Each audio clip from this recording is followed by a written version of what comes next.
Gloria a Dios. Hermanos, hermanas y todos aquellos que están ahí a través de las redes sociales en este momento, dispuestos para mirar este video y escuchar la enseñanza, sean todos bienvenidos. Vamos a continuar con los estudios parafraseando el Nuevo Testamento. Terminamos con el estudio número 16.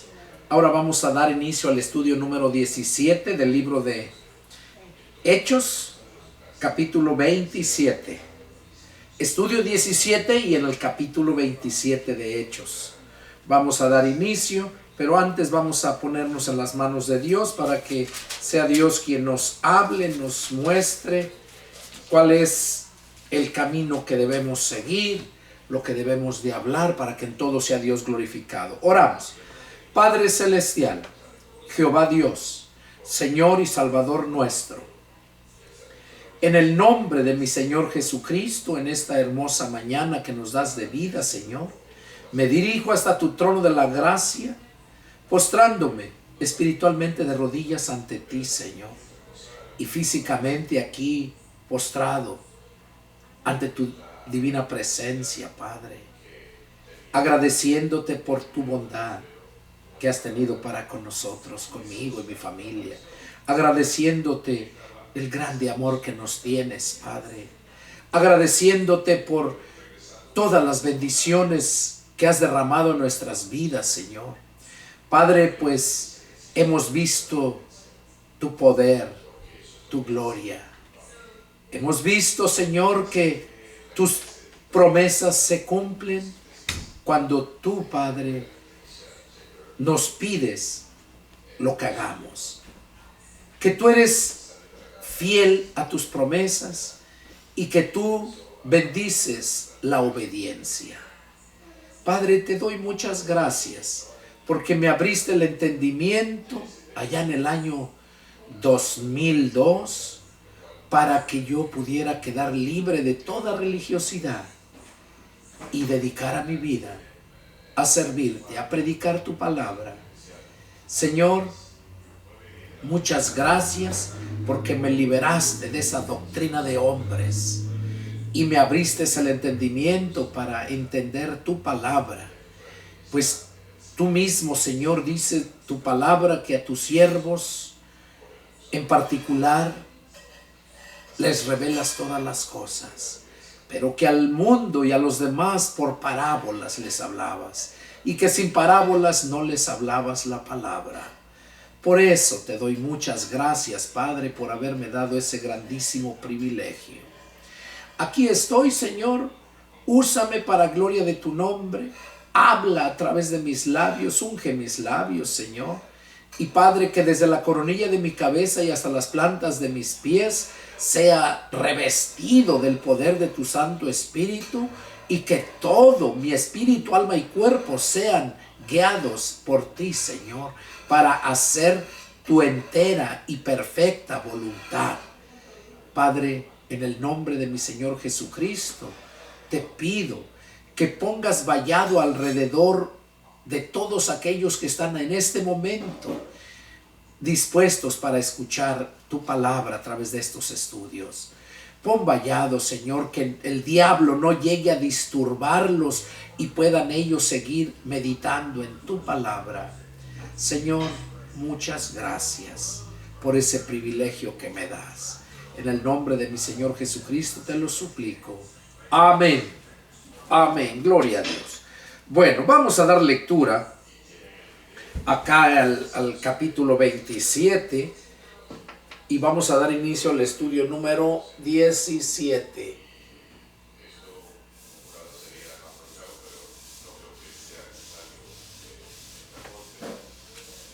Vamos a dar lectura y dice así la palabra del Señor. Dice: cuando se decidió que habíamos de navegar para Italia, entregaron a Pablo y a algunos otros presos a un centurión llamado Julio, de la compañía Augusta. Y embarcándonos en una nave adramitena, que iba a tocar los puertos de Asia, zarpamos estando con nosotros Aristarco, macedonio de Tesalónica. Al otro día llegamos a Sidón, y Julio, tratando humanamente a Pablo, le permitió que fuese a los amigos para ser atendido por ellos. Y haciéndonos a la vela desde allí, navegamos a Sotavento de Chipre, porque los vientos eran contrarios. Bueno, aquí vemos cómo Pablo, como había apelado al César por lo que lo estaban acusando y querían lincharlo el pueblo judío, Pablo apela al César, a Roma, y decidieron mandarlo a Roma. Dice que cuando se decidió que habíamos de navegar para Italia, eso está diciendo Lucas, porque Lucas nunca lo abandonó, siempre anduvo con él. Dice, cuando se decidió que habíamos de navegar para Italia, entregaron a Pablo algunos otros presos a un centurión llamado Julio de la compañía Augusta. Dice que este Julio trataba humanamente a Pablo, había oído hablar de él, y dice que cuando llegaron ahí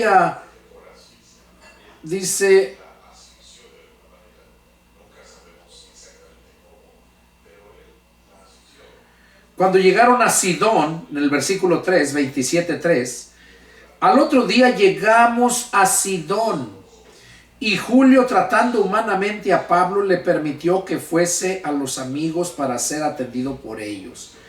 O sea, había hermanos ahí en Sidón, y Pablo tuvo ese privilegio que el centurión Julio le concedió, que le permitía que fueran los hermanos y amigos, dice, para ser atendido por ellos. Entonces ahí estuvo él. Dice, haciéndonos a la vela desde allí, navegamos a Sotavento de Chipre. O sea que de ahí no dice cuánto tiempo estuvieron, pero dice que haciéndose a la vela navegaron para Chipre, a Sotavento de Chipre, porque los vientos eran contrarios. Habiendo atravesado el mar frente a Cilicia y Panfilia, arribamos a Mira, ciudad de Lidia. O sea, seguían su trayectoria en la barca, ¿verdad? Con todos los presos que llevaba este centurión, Julio. Y el barco era de carga, no era ni barco de pasajeros, era de carga. Y aquí seguimos leyendo. Dice que arribaron a Mira, ciudad de Lidia. Y hallando allí al centurión una nave alejandrina que zarpaba para Italia, nos embarcamos en ella. Dice que en el puerto de Mira, ciudad de Licia, y hallando allí el centurión a una nave alejandrina que zarpaba para Italia, nos embarcó en ella. O sea, el centurión embarcó en ella, en la barca alejandrina que iba para Italia. O sea, recordemos que Italia era la capital de Roma. Porque Pablo había apelado al César, y el César era el emperador romano que estaba en Roma. Entonces, dice que allí los embarcó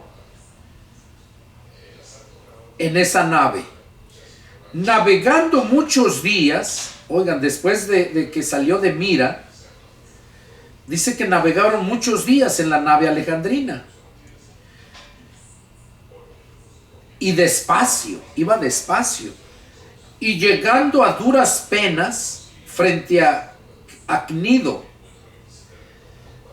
Y llegando a duras penas. O sea, no que llegó a un pueblo que se nombra Duras Penas, sino que llegó con trabajos frente a Gnido. Gnido sí era un puerto, era un lugar ahí, un pueblo. Dice que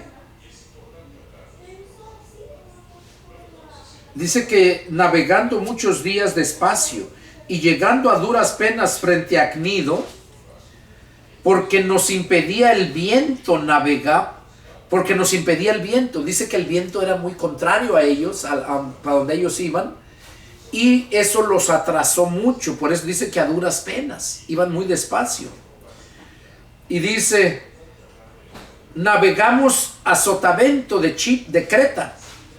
O sea, de ahí de Gnido navegaron a Sotavento de Creta, frente a Salmón. Todos esos son lugares marítimos, pueblos. Dice frente a Salmón. Y costeando con dificultad, llegamos a un lugar que llaman Buenos Puertos.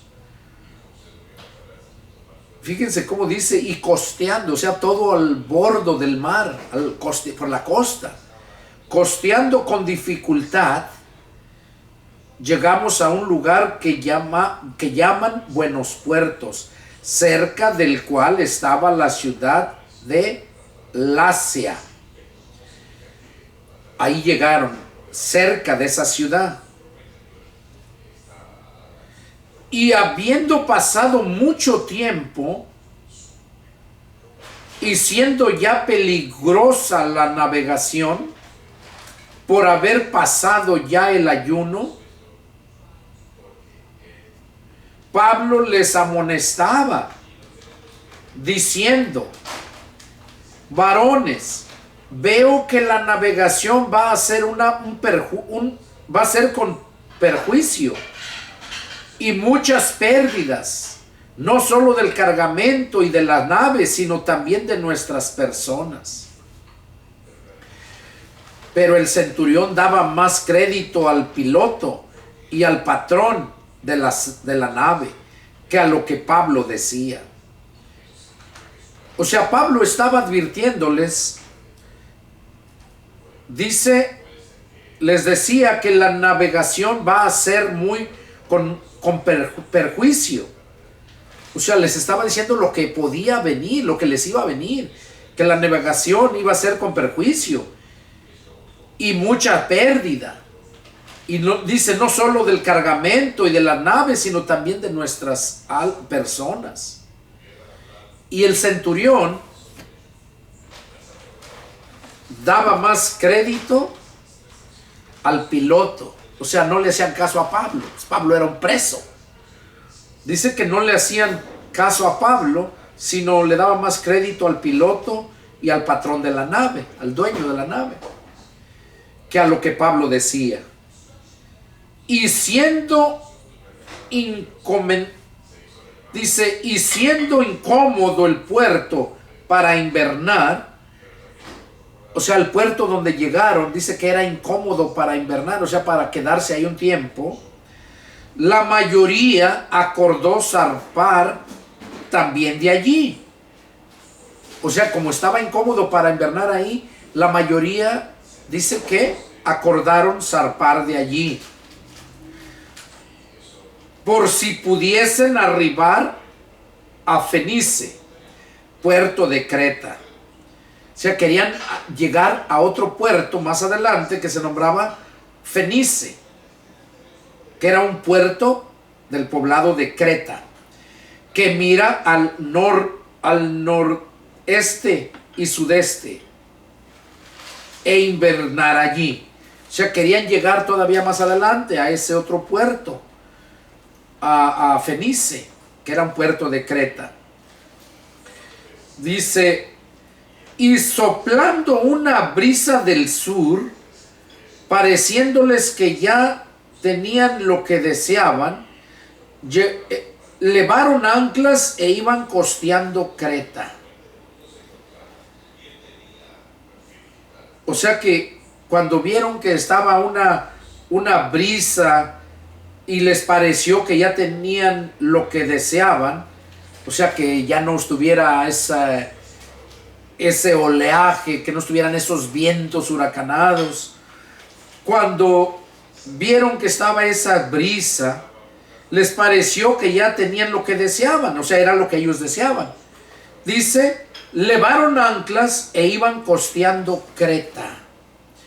O sea, salieron de Creta, se fueron costeando, porque vieron que estaba bien tranquilo.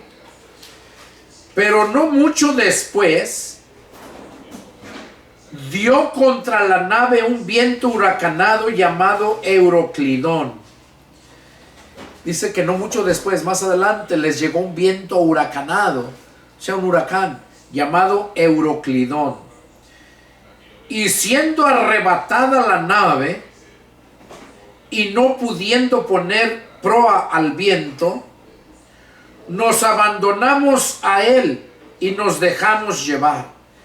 O sea, recordemos que eran embarcaciones de vela, o sea, que ponían sus lonas arriba y las guiaban, el viento las movía.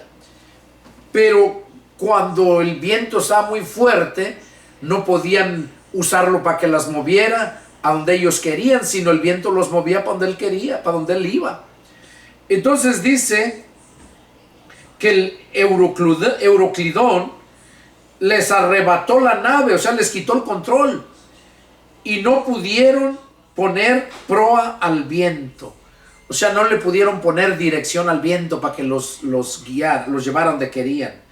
Dicen, nos abandonamos a él y nos dejamos llevar. O sea, dejaron que el viento los llevara para donde él quisiera.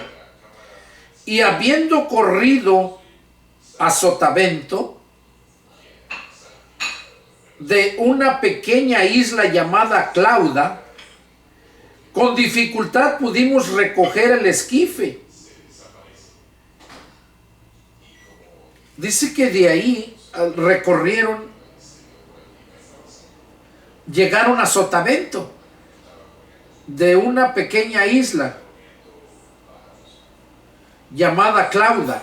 Con dificultad pudimos recoger el esquife.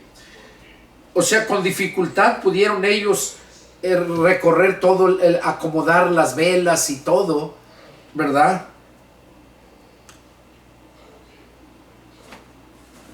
Con dificultad pudieron hacerlo. Y una vez subido a bordo,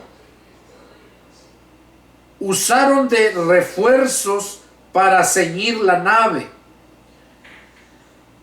O sea que acomodaron otra vez el esquife, las lonas, todo, y usaron de refuerzo para ceñir las naves, y teniendo temor de dar en la sirte, arriaron las velas y quedaron a la deriva. O sea, volvieron otra vez a quedar a la deriva. Pero siendo combatidos por una furiosa tempestad, al siguiente día empezaron a lijar. Dice que les pegó una fuerte lluvia, una fuerte tempestad. Al siguiente día empezaron a lijar. A lijar, dice. Y al tercer día con nuestras propias manos arrojamos los aparejos de la nave. O sea, empezaron a tirar cosas del barco, de la embarcación, para que no se fuera a hundir. ¿Por qué? Porque les cayó una grande tempestad. O sea, la lluvia empezó a llenarles la barca y empezaron a sacar el agua. Empezaron a lijar, o sea, a desocupar, sacar el agua. Dice, y al tercer día, con nuestras propias manos, arrojamos los aparejos de la nave. O sea, tiraron cosas que había en la nave para que no pesara. Y no apareciendo ni sol ni estrellas por muchos días. Oigan, estuvieron a la deriva en alta mar, sin ver sol y sin ver estrellas por muchos días.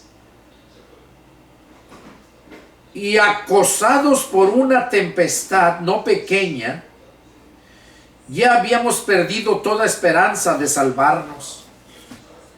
O sea, aquí dice que ya tenían muchos días en alta mar, no veían el sol, no habían estrellas, y luego que dice que acosados por una tempestad no pequeña, o sea, una tempestad grande, seguían todavía llenándoseles el barco y pues estaban cansados. Y dice, ya habíamos perdido toda esperanza de salvarnos. O sea, estaban ya cansados y ya no tenían esperanzas, sentían que iban a morir. Era lo que está narrando aquí Lucas. Y dice, entonces Pablo, como hacía ya mucho que no comíamos, ya tenía días que no comían por la preocupación, el trabajo que estaban pasando. Entonces Pablo, como hacía ya muchos días, como hacía ya mucho que no comíamos, puesto en pie en medio de ellos, dijo, habría sido por cierto conveniente, oh varones, haberme oído y no zarpar de Creta tan solo para recibir este perjuicio y pérdida. O sea, ahí les está recordando que le hubieran oído y no hubieran pasado todo esto. Era lo que Pablo les estaba recordando, diciendo, yo se los dije, que era mejor que nos quedáramos aquí. Dice,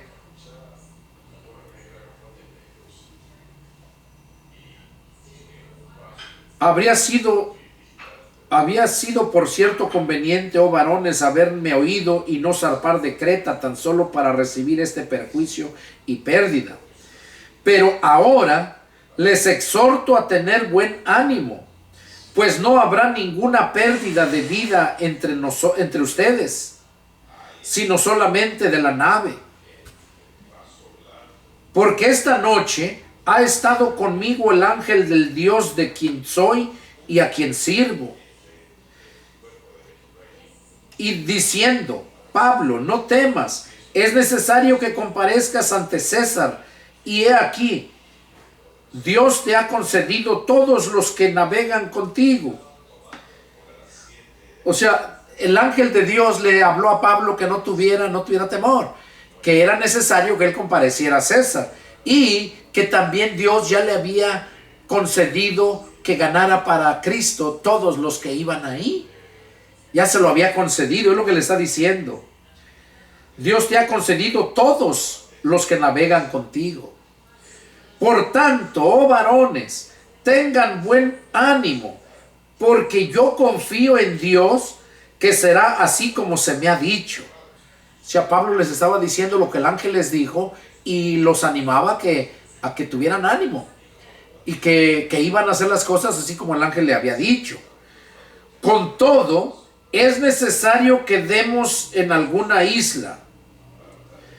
O sea, les dijo, con todo esto que está pasando, es necesario que demos con alguna isla, que lleguemos a algún lugar, no andamos en alta mar.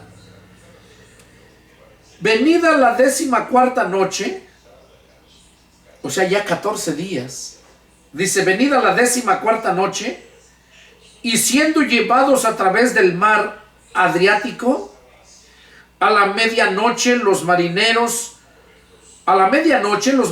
sospecharon que estaban cerca de tierra, y echando la sonda hallaron 20 brazas, y pasando un poco más adelante volvieron a echar la sonda, hallaron 15 brazas, y temiendo dar en escollos, echaron 4 anclas por la popa, y ansiaban que se hiciese de día. O sea que cuando ya hallaron 15 brazas, dice,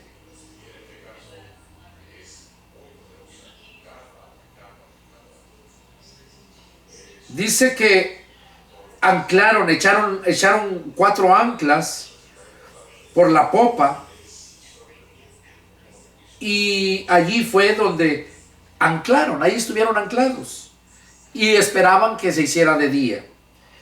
Entonces los marineros procuraron huir de la nave, O sea, los mismos marineros, los encargados de la nave, dice que procuraron huir de la nave y echando el esquife al mar, aparentaban como que querían largar las anclas de proa. Pero Pablo dijo al centurión, o sea, Pablo se dio cuenta lo que estaban pensando aquellos, largar el barco y salir ya eran 15 brazas, no estaba tan profundo, sentían que podían salir. Y era la noche, recordemos. Dice, pero Pablo dijo al centurión y a los soldados, si estos no permanecen en la nave, nosotros no podemos salvarlos. Si estos no permanecen en la nave, ustedes no van a poder salvarse. Es lo que le dijo Pablo. Entonces los soldados cortaron las amarras del esquife y lo dejaron perderse. O sea, cortaron las anclas. Lo dejaron perder. Cuando comenzó a amanecer, Pablo exhortaba a todos que comiesen, diciendo, este es el 14º día que velan y permanecen en ayunas sin comer nada. Oigan, ya llevaban 14 días sin comer nada y solamente sufriendo, trabajando allí para no hundirse. Y Pablo les dice, por tanto, les ruego que coman por vuestra salud, pues ni aun un cabello de la cabeza de ninguno de ustedes perecerá. O sea, Pablo les estaba animando que ningún cabello de ellos iba a perecer, que no tuvieran temor, que comieran. Y habiendo dicho esto, tomó el pan y dio gracias a Dios en presencia de todos, y partiéndolo comenzó a comer. O sea, Pablo. Entonces todos, teniendo ya mejor ánimo, comieron también. Y éramos todas las personas en la nave 276. Oigan, ¿cuánta gente iba en esa nave? 276. Y ya satisfechos, aligeraron la nave echando el trigo al mar. O sea, aligeraron la nave para que no se hundiera. Y dice que echaron el trigo al mar, ya que habían comido. Cuando se hizo de día, reconocían la tierra, pero veían una ensenada que tenía playa, en la cual acordaron varar si pudiesen la nave, la cual acordaron varar si pudiesen la nave. O sea que cuando se hizo día, vieron que había tierra, vieron que había una ensenada que tenía playa y acordaron varar. O sea, anclar allá, llegar hasta allá, si pudiesen la nave, la querían llevar la nave hasta allá. Cortando pues las anclas, las dejaron en el mar, largando también las amarras del timón, e izada al viento la vela de proa, enfilaron hacia la playa. O sea que hicieron lo que necesitaban hacer para enfilar hacia la playa, o sea que llegaran a la playa. Pero dando en un lugar de 2 aguas, hicieron encallar la nave. O sea, hallaron un lugar de 2 aguas, dice, porque recordemos que hay ríos en el mismo mar, hay ríos que corren abajo del mar. Dice que hicieron encallar la nave, o sea, quedó atascada, digamos, quedó inmóvil, ya no se podía mover. Y la proa hincada, quedó inmóvil, y la popa, se abría con la violencia del mar.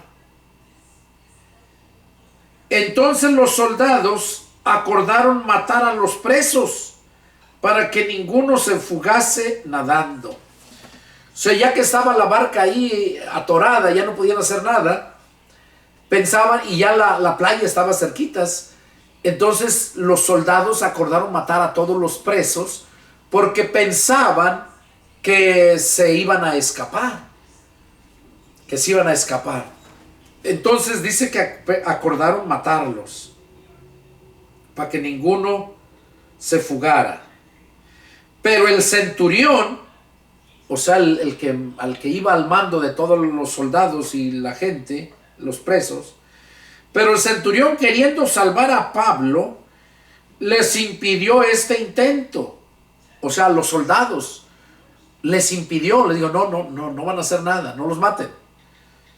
Y mandó que los que pudiesen nadar se echasen los primeros y saliesen a tierra. O sea, mandó que los que pudiesen nadar se aventaran y salieran a tierra. Dice, y los demás, parte en tablas, parte en cosas de la nave. Y así aconteció que todos se salvaron saliendo a tierra.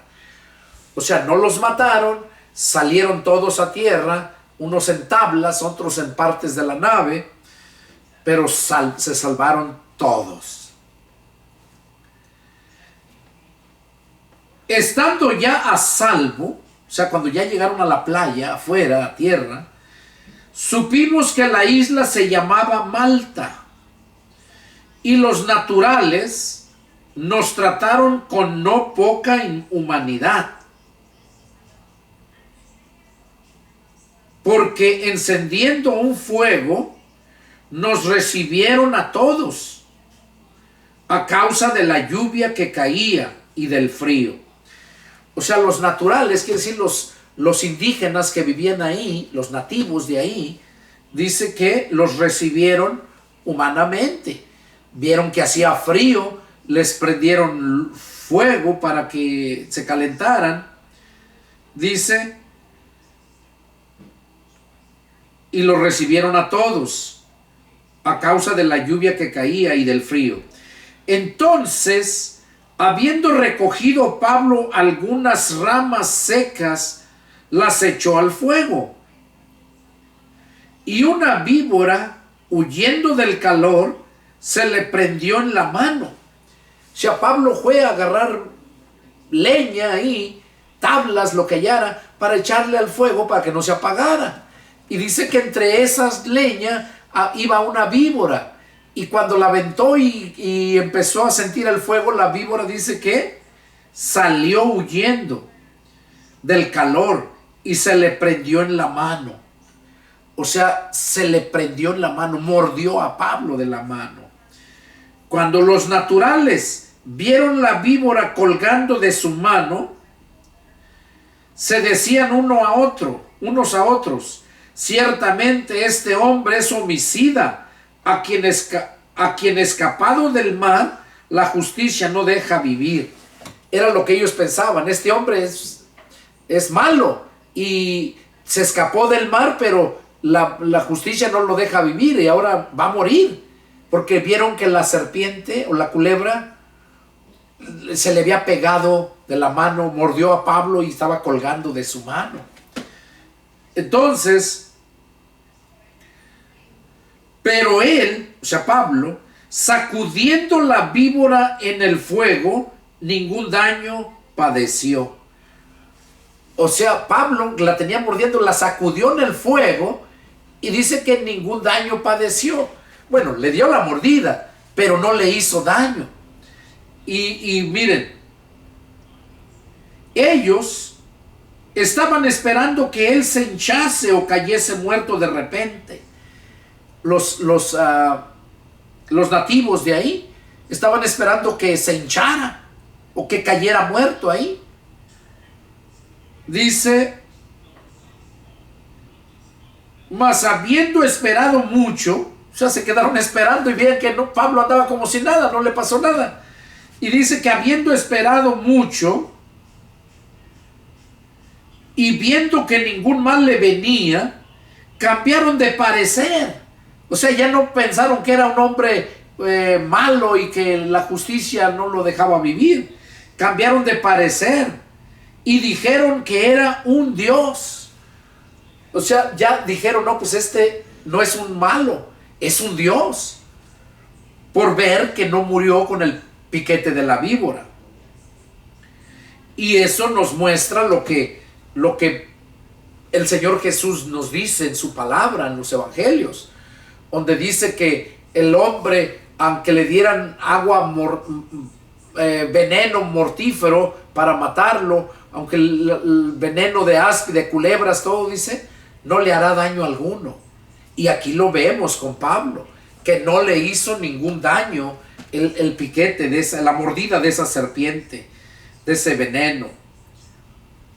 Y por eso dijeron que era un Dios. En aquellos lugares había propiedades del hombre principal de la isla. O sea, siempre hay caciques. Había un hombre principal en la isla y tenía muchas propiedades, llamado Publio. Publio se nombraba el cacique, el mero principal, quien nos recibió y hospedó solícitamente 3 días. O sea, los hospedó 3 días ahí en su casa, ahí los tenía, dándoles comida y todo. Los hospedó 3 días. Dice,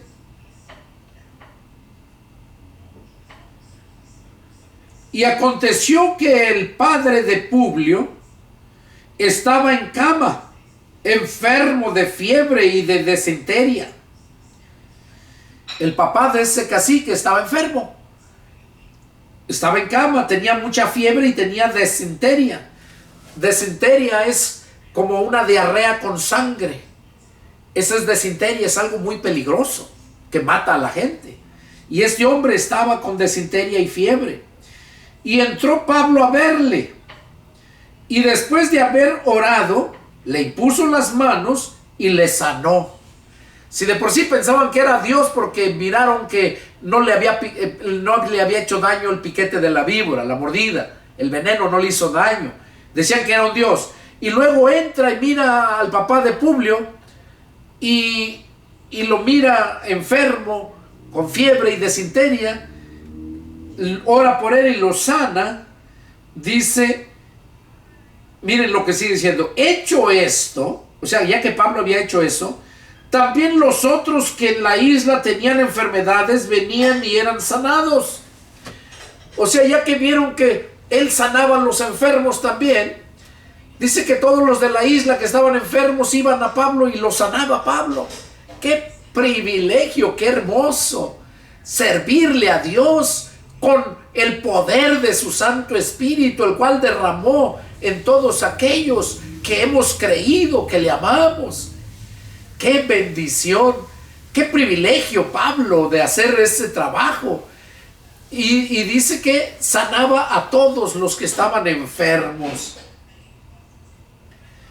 los cuales también nos honraron con muchas atenciones. Dice que toda la demás gente, al mirar lo que Pablo hacía, pues los honraron, les daban muchas cosas, los atendían bien, porque no los consideraban cualquier persona, los consideraban personas muy importantes, pues pensaban que Pablo era Dios, pero no lo adoraron, porque si no Pablo no lo hubiera permitido. Recordemos a Pedro cuando llegó allá con Cornelio, cómo Cornelio se postró ante él para adorarlo y Pedro lo levantó, le dijo, levántate, pues yo mismo también soy hombre. Entonces aquí dice que Pablo era muy reconocido y porque sanaba a todos los enfermos. Dicen, los cuales también nos honraron con muchas atenciones, y cuando zarpamos nos cargaron de las cosas necesarias. O sea, ya de ahí, ya que se calmó todo, dice que cuando zarparon, todos los nativos les dieron todo lo que necesitaban, todo lo que iban a necesitar en su camino para que se fueran tranquilos. Miren cómo Dios se cumplió lo que Pablo les dijo, ¿verdad? Que no iba a perecer ningún cabello de ellos, y cómo dijo que le había concedido ganar a todos los que iban en el barco.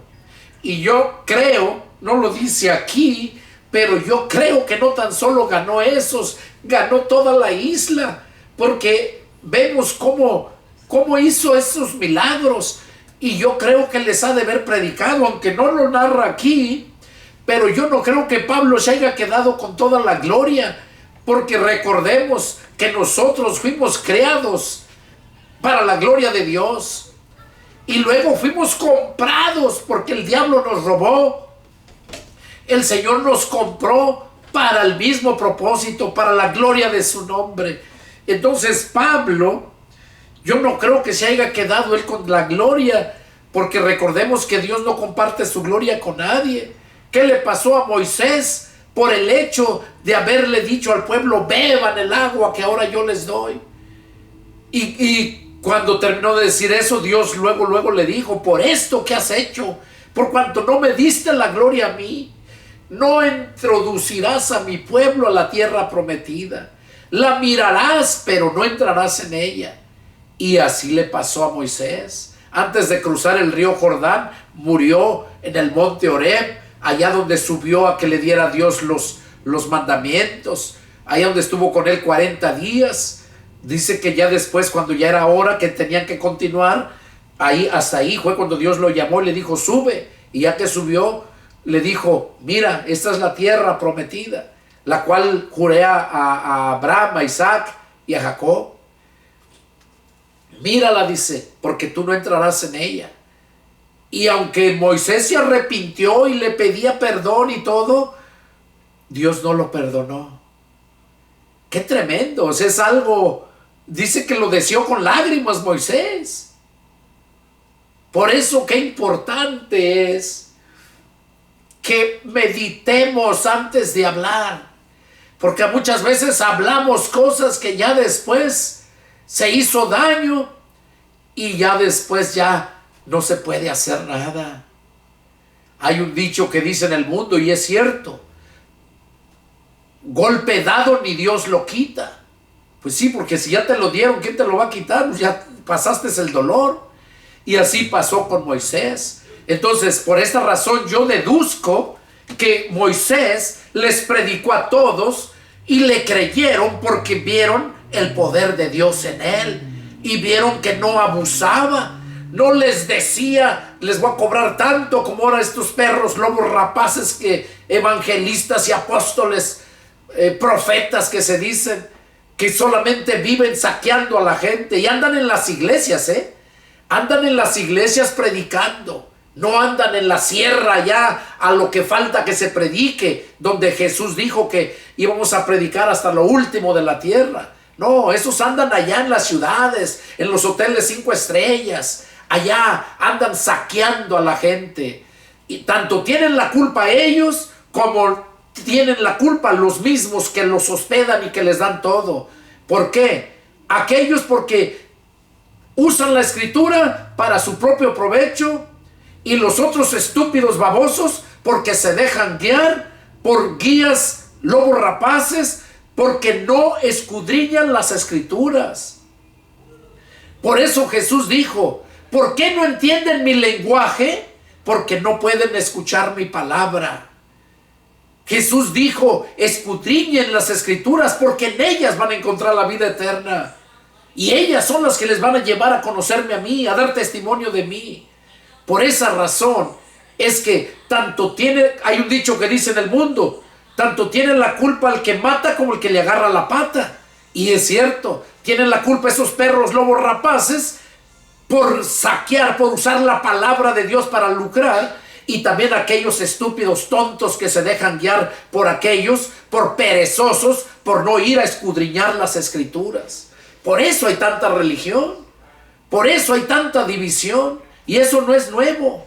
Es un arma que el diablo ha usado desde un principio, desde que Jesús estuvo aquí en la tierra.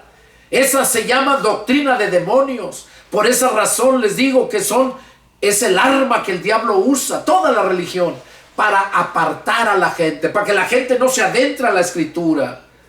Recordemos que cuando una persona llega ante una cobra o una serpiente, un animal, antes de que se lo coma, lo endormece. La culebra lo inmoviliza y luego se lo traga. Y eso es lo que hace la religión. Por medio de sus doctrinas de demonios, inmovilizan a la gente y luego se lo tragan. Es lo que hacen. Por eso Jesús les dijo a los fariseos que era una secta muy grande. Había muchas sectas religiosas en el pueblo de Dios, cuando Dios les había prohibido de tener religiones, tener más dioses. Solamente yo soy, dice, y Dios es celoso. Ahí en el Éxodo capítulo 20, ahí lo dice: yo soy Jehová tu Dios, que te saqué de la tierra de Egipto, de casa de esclavitud. No tendrás otros dioses ajenos delante de mí. Ahora, nosotros, cuando nos hemos convertido a Cristo, cuando hemos escuchado la palabra y hemos creído, también nosotros venimos a ser libres de la esclavitud. En aquel tiempo era esclavitud literal que Faraón los tenía en Egipto, de esclavos. Pero en este tiempo venimos a ser libres de la esclavitud del pecado. El pecado es el que tiene esclavizada a la gente para que sigan haciendo la voluntad del pecado y no tu propia voluntad. Entonces, es por esa razón que necesitamos escudriñar las Escrituras. A esos fariseos les dijo Jesús: escribas y fariseos hipócritas, ustedes invalidan la palabra de mi Padre poniendo como mandamientos tradiciones de hombres y no según la palabra de Dios. Ahora, analiza todas y cada una de las religiones. Yo te invito a que te compres un libro, búscalo. El caos de las sectas se llama, donde te habla, aquí lo tengo, donde te habla de todas las religiones. Así se llama, el caos de las sectas. Ahí te das cuenta desde cuándo empezaron, quién las formó y todas sus doctrinas de cada una de ellas, que nunca salen de acuerdo. Y hasta la fecha, mira un pentecostés, mira un bautista, mira un testigo de Jehová, mira un mormón, un apostólico, uno de la luz del mundo. Todas y cada una tienen su propia enseñanza que no va de acuerdo 100% a la palabra de Dios. Y si no va 100% conforme a la palabra de Dios, entonces no es la palabra de Dios. Es enseñanza de hombre. Es doctrina torcida por el hombre. Ya no es la doctrina de Cristo. Porque Jesús dijo: el cielo y la tierra pasarán, pero mi palabra no pasará. Ni una jota ni una tilde va a dejar de cumplirse. Entonces se debe de cumplir la palabra tal y como está escrita. Ay de aquel que ignora las Escrituras. Ay de aquel que no cree en la Escritura, que no cree en la Biblia como la palabra de Dios. Porque si no cree a la palabra de Dios, ¿a quién va a creer? La palabra de Dios fue escrita y la han tratado de acabar, de exterminar, pero nunca han podido, porque Dios la ha guardado. Porque esa es la que necesitamos, es el mapa del ser humano para transitar este mundo y poder llegar a adquirir la salvación. Es el mapa. Entonces necesitamos nosotros escudriñar las Escrituras, entenderlas y ponerlas por obra. Porque los fariseos sabían, entendían las Escrituras, pero no las ponían por obra.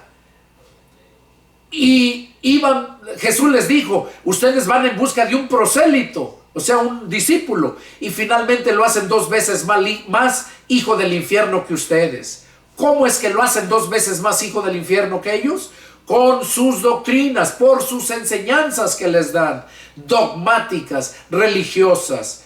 Entonces Jesús mismo les dijo a los fariseos que invalidaban la palabra de Dios poniendo como mandamiento tradiciones de hombres. Eso es lo que se vivía en aquel tiempo y lo que se sigue viviendo en este tiempo.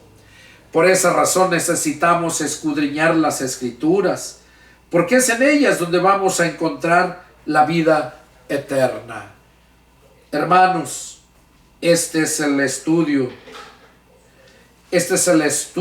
que Dios tenía para exponer hoy, y es el deseo de mi corazón que Dios haya hablado a tu vida, que te haya motivado a escudriñar las Escrituras, porque déjame decirte que si tú ignoras las Escrituras, vas a andar siempre errado. Jesús mismo dijo: ustedes le hierran porque ignoran las Escrituras. Aquí lo vemos. Ustedes Mateo 22, 29.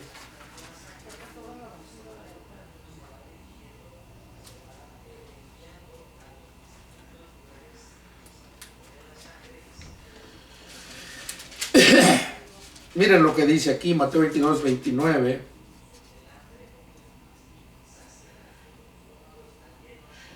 Entonces respondiendo Jesús les dijo: erráis ignorando las Escrituras y el poder de Dios. ¿Qué fue lo que Jesús les dijo aquí a sus discípulos? Erráis ignorando las Escrituras. Toda persona que ignora las Escrituras siempre va a andar errando. Siempre.